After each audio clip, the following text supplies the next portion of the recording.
Olá pessoal, agora a gente vai falar um pouco sobre chamada de funções, quer dizer, não dá para organizar um código muito grande sem dividi-lo em funções, ou melhor, você até consegue, isso não é um desafio para vocês, mas ninguém recomenda que você faça um código muito grande sem usar funções ou usar alguma estrutura para organizar melhor o seu código. Tudo bem? O que é uma função? Uma função é um trecho de código que executa alguma tarefa específica, certo? Então a gente é um trecho de código, um pedaço de código. A gente gosta muito de falar que boas práticas dizem que as funções também não podem ser muito grandes, senão elas deveriam ser quebradas em múltiplas funções, tá? Ok? Elas são organizadas separadamente, então você vai ter um pedacinho do seu programa é uma função, e obviamente elas querem facilitar tanto o reuso quanto a legibilidade. É muito bom você poder chamar um trecho de código pelo nome sem se preocupar tanto com o que ele faz. Então a gente está falando de reuso, está falando também de legibilidade. E é bem importante também para dividir tarefas, quer dizer, você está dividindo com seu colega, com outra pessoa de algum outro lugar do mundo, e ele implementa uma função, você usa, você implementa a função, outra pessoa usa. Então permite que desenvolvedores dividam tarefas e também o uso de bibliotecas. Quem aqui nunca usou um printf, por exemplo, da linguagem C? Provavelmente nenhum de vocês que está assistindo esse vídeo aqui implementou o printf da função da linguagem C. Assim como muitas outras funções vocês não implementaram, vocês usam no dia a dia. E é assim que funciona todo o desenvolvimento de software. A gente tem pessoas implementando cada vez mais funcionalidades, outras pessoas usando essas funcionalidades para poder implementar novas funcionalidades. E uma característica muito importante e que a gente vai começar a falar agora, e depois eu vou trazer uma aula bem direcionada para isso, é que funções precisam de convenções. A gente precisa seguir convenções. Então, assim, eu vou começar a trazer convenções para vocês.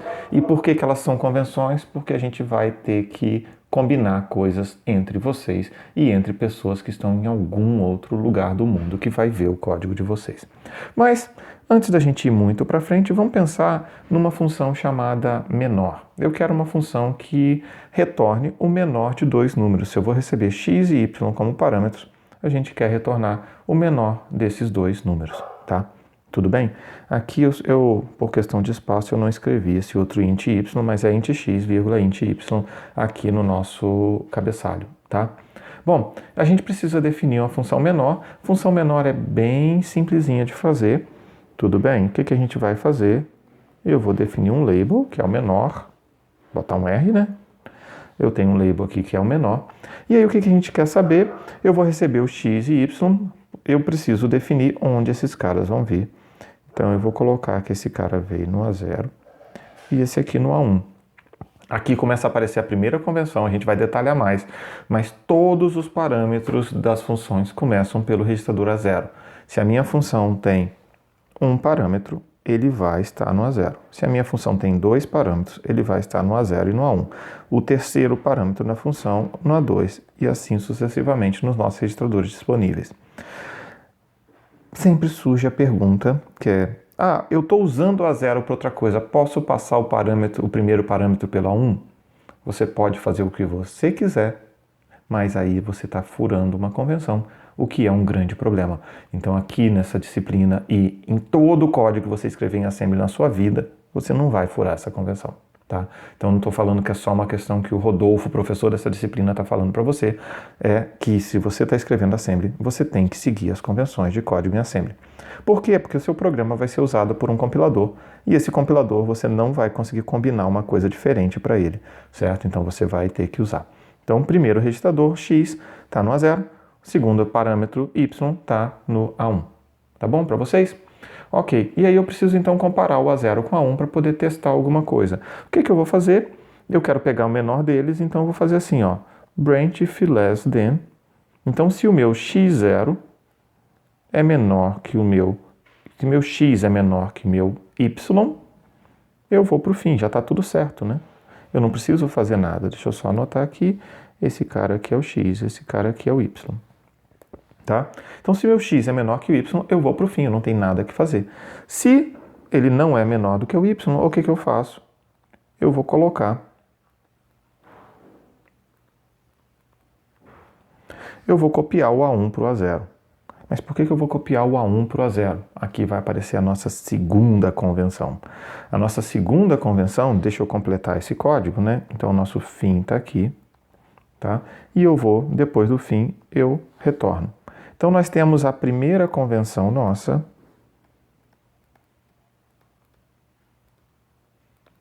A primeira convenção é que A0 é o parâmetro 1. A1 é o parâmetro 2. E assim sucessivamente. E a nossa segunda convenção é que o A0 é o retorno, o valor de retorno. É o valor de retorno.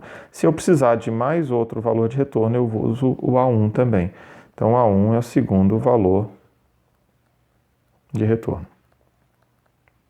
Tudo bem? Então aqui, olha bem, a gente já trouxe duas convenções. E aí você pode se perguntar, poxa, mas eu recebi um parâmetro e agora eu estou sujando o parâmetro. Não, você não está sujando o parâmetro. Quem colocou esse parâmetro no A0 para você tem total consciência de que você vai trocá-lo para colocar alguma outra coisa no lugar. Porque você vai ter que retornar exatamente no A0. Tudo bem? Então assim, não é culpa sua, não é culpa de ninguém. E simplesmente é o jeito como a gente vai programar para o nosso RISC-V. Tá bom? Bom, agora a gente vai precisar falar mais alguma coisa. Eu vou inserir uma página aqui, tá? Para a gente poder... vou inserir uma página. E só para poder ficar... A gente vai ter que colocar um exemplo maior aqui. Então eu vou recopiar aquele código nosso. A gente tinha um BLT, né? A0, A1, fim. E aí a gente fazia a cópia, né? No caso, ADD A0, 0 a 1, e eu tinha o fim, que a gente simplesmente fazia o hatch. Então esse aqui é o nosso código menor, tá? Esse é o código que a gente está fazendo para o menor. E aí, assim, só para a gente exercitar um pouquinho, pessoal, e se eu quisesse uma função chamada maior?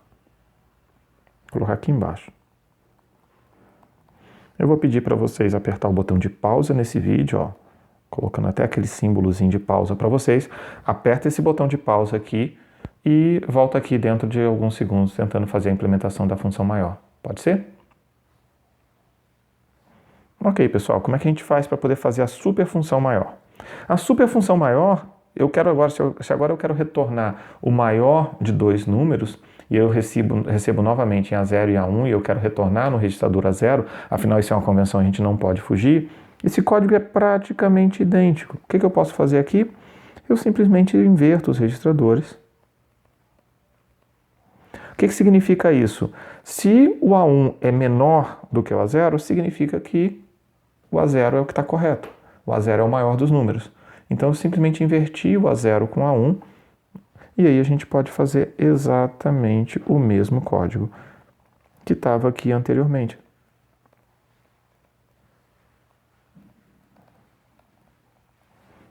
Tá? Então o que a gente fez? A gente simplesmente pegou aqui, olha, trocou os registradores, tá? Como é que eu faço para descobrir quem é o maior? Eu uso a mesma instrução que descobre quem é o menor, que salta se é menor, mas eu inverto os dois registradores, ela passou a saltar pelo maior deles, tá bom?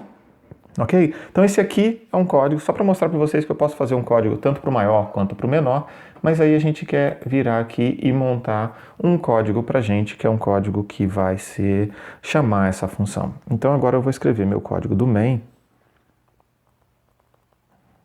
Tá? Eu vou escrever o código do main aqui e a gente quer chamar essa função. Então eu vou colocar, olha,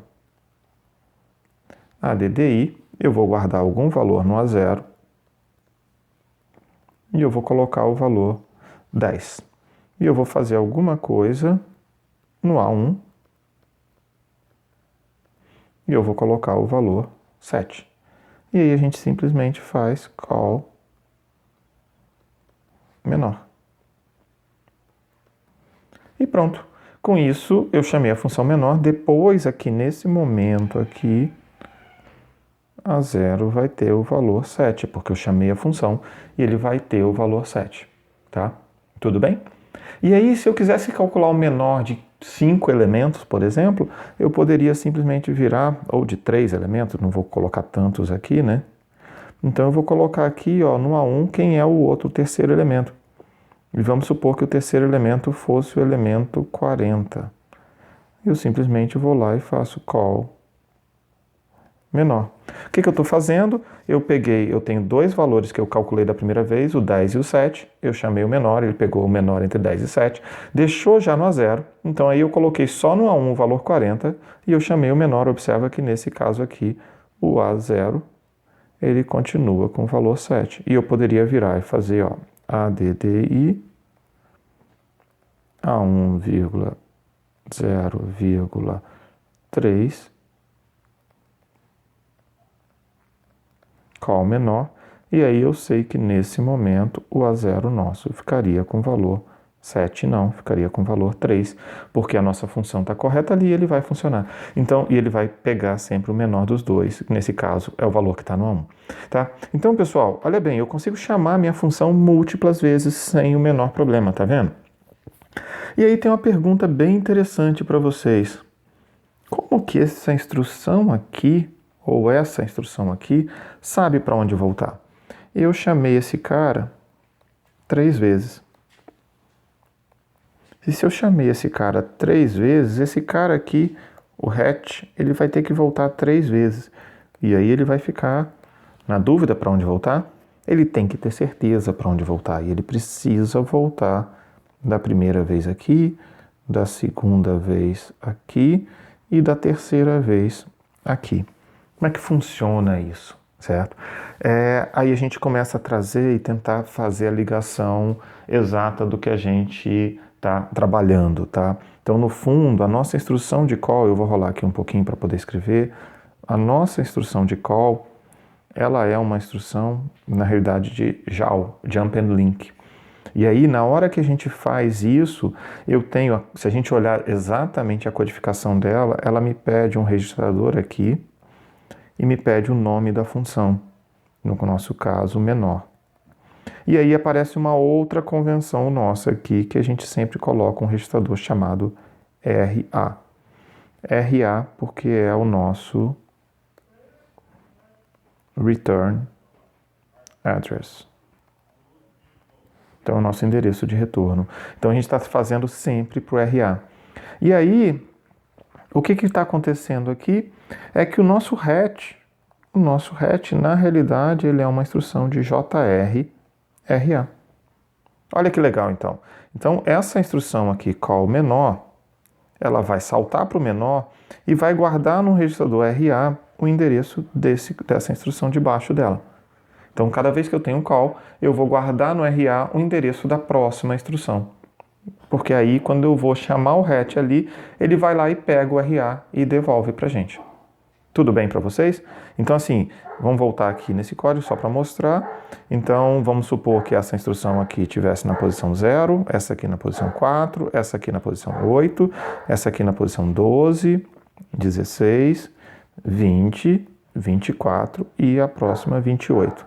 Então, da primeira vez que a gente chamar a menor, primeira vez que a gente fizer essa chamada aqui, uma coisa que vai acontecer imediatamente aqui é que vai ser RA, vai receber o valor 12. Aí, na hora que esse cara aqui do lado esquerdo executar, ele vai fazer RA, que já está com 12, né? Ele vai virar e vai saltar para esse lugar. Então, ele vai fazer um jump para a posição 12. Aí ele vem e continua executando. Na hora que ele tem um outro call, o que significa aqui? Esse outro call vai fazer RA, recebe 20. O RA tinha 12 anteriormente, não tem utilidade para a gente, então sobrescreveu esse RA sem problema. Observa que foi sobrescrito o RA, né? E aí ele tem um 20. E o que acontece aqui em cima?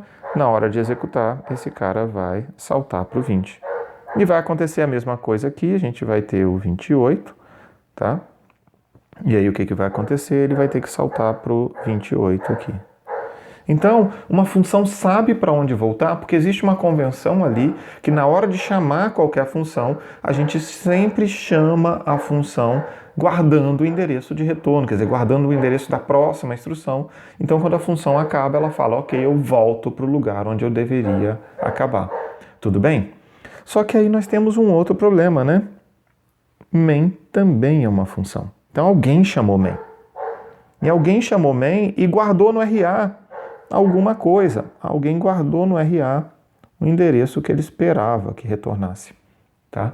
E aí que é o nosso grande desafio, a gente vai precisar dar um jeito de guardar esse RA em algum outro lugar, tá? Então a gente vai ter que guardar esse RA e nós temos esse lugar aqui, que esse lugar se chama pilha.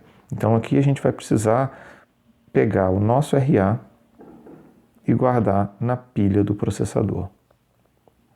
O processador tem uma região de memória onde a gente vai poder guardar essas instruções ou guardar esses valores.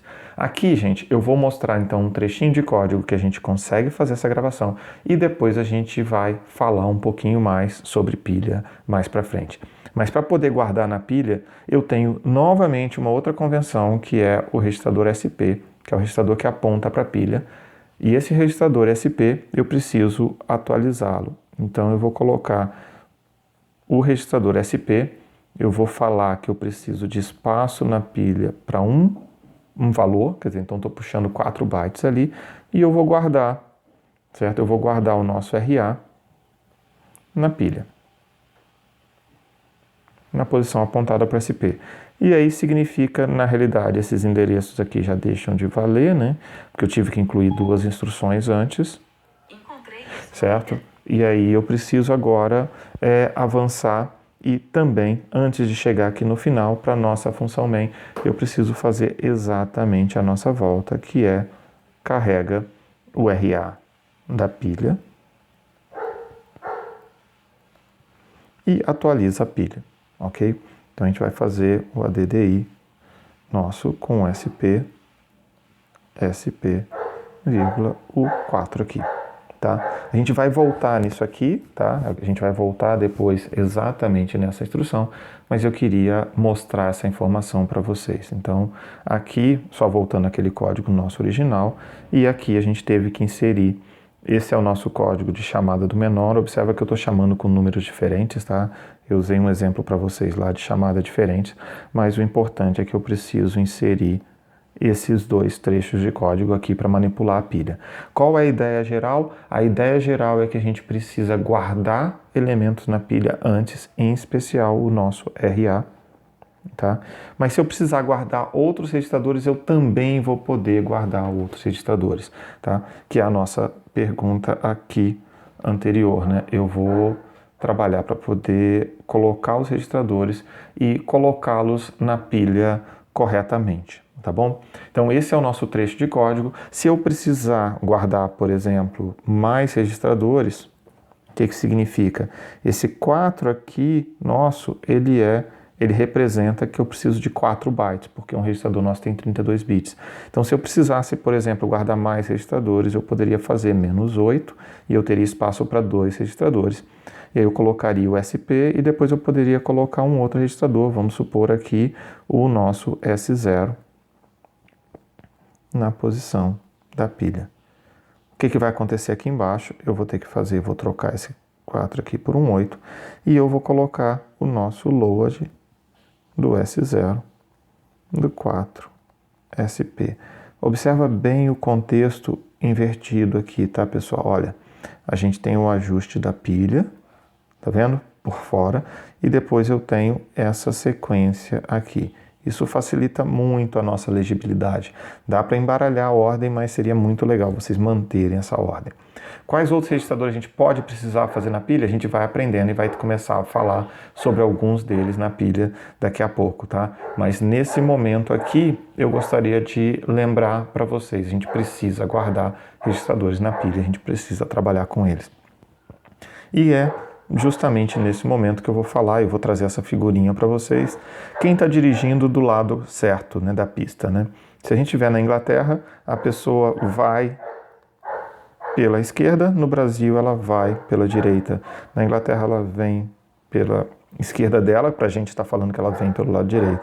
E aqui no Brasil ele vem pelo lado esquerdo e tudo mais. Aqui tem uma coisa muito clara de convenção. Isso é um problema do carro?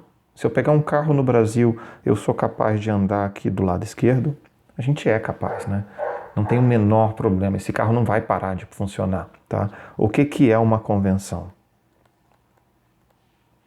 Uma convenção é exatamente isso. Todo mundo anda do lado direito, Porque se eu andar do lado direito, eu estou andando junto com as outras pessoas e eu não causo acidente.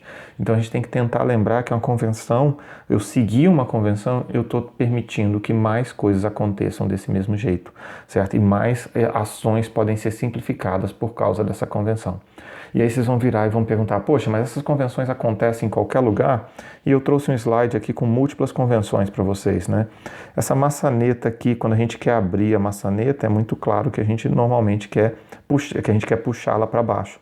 Se você pegar uma maçaneta que abre para cima, você acha estranho, não é verdade?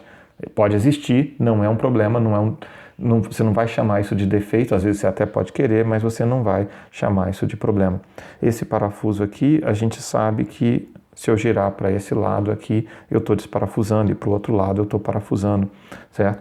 Esses interruptores aqui, apesar da gente não ter uma convenção muito clara de qual lado, pode ter, né?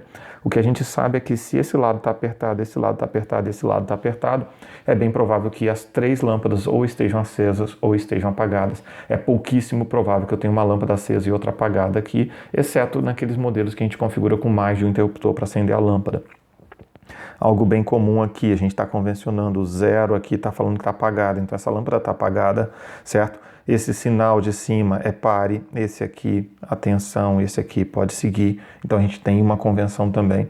Quem decidiu essas cores, a gente muitas das vezes nem nos pergunta mais quem decidiu essa cor, né? Normalmente a gente vai simplesmente aceitar essa cor. Esse livro aqui, ele abre desse jeito, né? Por que ele poderia ser do outro lado, né? Eu poderia abrir o livro pelo lado esquerdo para a direita, e não, na verdade a gente abre da direita para a esquerda e a gente lê nessa ordem, é também uma convenção, tá? Tem gente que pode considerar plenamente normal, existem outros idiomas plenamente normais. E esse aqui é um painel do elevador, é bem claro para a gente, embora seja uma convenção, que esse andar, o andar 9, está para cima do andar 1, tá? Quer dizer, o último andar, se eu falar para você o último andar, você vai lá e aperta o botão 9, você não vai apertar o botão 1, não é verdade? Então, esse é uma convenção também. Por que o primeiro andar é o andar mais baixo e o último andar é o mais alto? A gente poderia virar e fazer diferente. Observa que mudar essas convenções gera grandes problemas para a gente. Mas eu queria deixar bem claro aqui, a mesma coisa acontece quando você está definindo software, tá? Ok, pessoal? Então, relembrando aqui, eu vou voltar para os nossos registradores e aqui a gente vai falar mais sobre isso para frente, mas nós temos o nome dos registradores, que eu já falei para vocês, e esses nomes são apenas convenções. No fundo, os registradores são esses aqui. E você vai chamar de X0 até X31. O único deles que não é uma convenção é o X0. Ele sempre tem o valor 0 e acabou. Não existe. Você pode escrever no X0, ele não vai guardar o outro valor. Não é você que escreve o 0 nele, ele tem o 0 por implementação. Todos os outros, todas as combinações, todos os usos deles são convenções. Então nós temos o endereço de retorno, que é o RA nosso, o registrador de pilha, certo? Nós temos 2 outros registradores de apontadores aqui, que a gente vai falar mais para frente. Nós temos os T's, tá? Nós temos todos os registradores T's, que vão do T0 até o T6 aqui embaixo, tá vendo? E nós temos também os S's de S0, que é o nosso aqui, até o nosso S11, que está aqui embaixo. E nós temos os A's do A0 até o A7 aqui, tá? Então esses são os nossos registradores. E aí a gente vai falar posteriormente sobre quem vai salvar esse registrador, quem vai ser necessário preservar esses registradores. Mas aqui entra uma coisa muito clara para a gente. Existem muitas convenções e a gente tem que seguir essas convenções. Falar que eu escrevi um código, mas não segui a convenção, é muito parecido com você falar, eu peguei meu carro, certo? E eu botei meu carro aqui, bateu, mas eu estava dirigindo normalmente. Não, você não estava dirigindo normalmente. Você bateu nesse carro porque você estava na contramão. E você furou uma convenção. Não quer dizer que você dirigiu o seu carro, você estava com a marcha correta, você podia estar na velocidade correta, você podia estar em vários critérios corretos, mas você estava na contramão e você é considerado errado porque você violou uma convenção. Certo? Então é assim que funciona. Então, para vários textos de código, para vários códigos nossos, você precisa seguir. Se você decidir ultrapassar um sinal vermelho, você violou uma convenção. O seu carro continua ultrapassando sem problema. A rua não deixou de ser rua, as pessoas que estão andando não deixaram de ser pessoas. Simplesmente você violou uma convenção. Pode causar um acidente, pode ganhar uma multa. Então, convenções são assim, elas não são algo que vai atrapalhar o funcionamento como um todo, vai fazer o seu carro deixar de funcionar, vai fazer o seu programa deixar de funcionar, mas se você não fizê-lo, é altamente provável que seu programa não funcione, é altamente provável que você cause um acidente no seu carro ou alguma coisa assim diferente, tá bom? Então a gente precisa trabalhar com as convenções. Ok, pessoal?